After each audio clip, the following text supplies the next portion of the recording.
The second question we asked first to Mr. King, and it's a two-part question. What is the relationship between the U.S. Attorney General position and the State of New Mexico Attorney General position?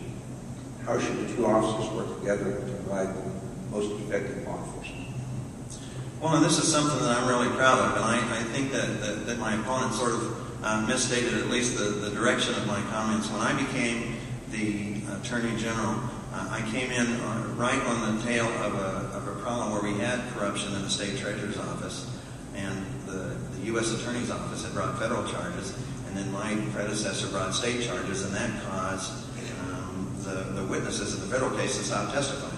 So the first thing I did when I got elected was to sit down and work with the U.S. Attorney and say, let's work together to make sure that criminals never fall through the cracks again. And so we successfully worked together in the Metropolitan Courthouse scandal case to make sure that all of the criminals there served their time and are doing what they have to do to pay for the crimes that they commit. I continue to work with the U.S. Attorney's Office. We just had a sweep over this last 2 weeks where all over the state of New Mexico we had what we call an Operation Predator Sweep, and we arrested 22 different child sex predators and child pornography people that were sharing their child pornography by this P2P process. And we were very successful at doing that.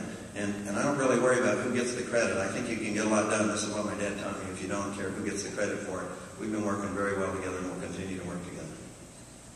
Mr. Chandler? I think the relationship with the United States Attorney's Office is crucial. And I learned that when I was appointed as a special United States Attorney to prosecute the New Mexico Aryan Brotherhood. We took out that prison gang, and I was assigned an individual that is now spending the rest of his natural life in a federal prison for murder.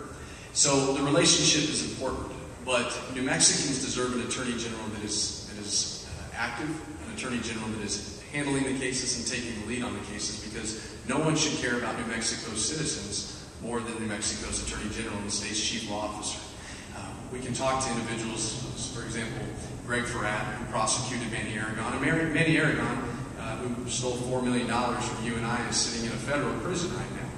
And that's not a whole lot of time to be spending in a federal prison for stealing over $4 million. But I think it's important that we have that relationship. But I think it's important that the New Mexico Attorney General take the lead in these cases. We can't rely on New York's Attorney General to investigate the pension fund scandals in the State Investment Council. And we can't rely solely on the United States Attorney. I think we need to rely on the New Mexico Attorney General, one that is willing to put politics aside and understand that we are going to hold people accountable in New Mexico that break New Mexico's laws. And I have the experience of doing that, and I look forward to working with the United States Attorney's Office in the future.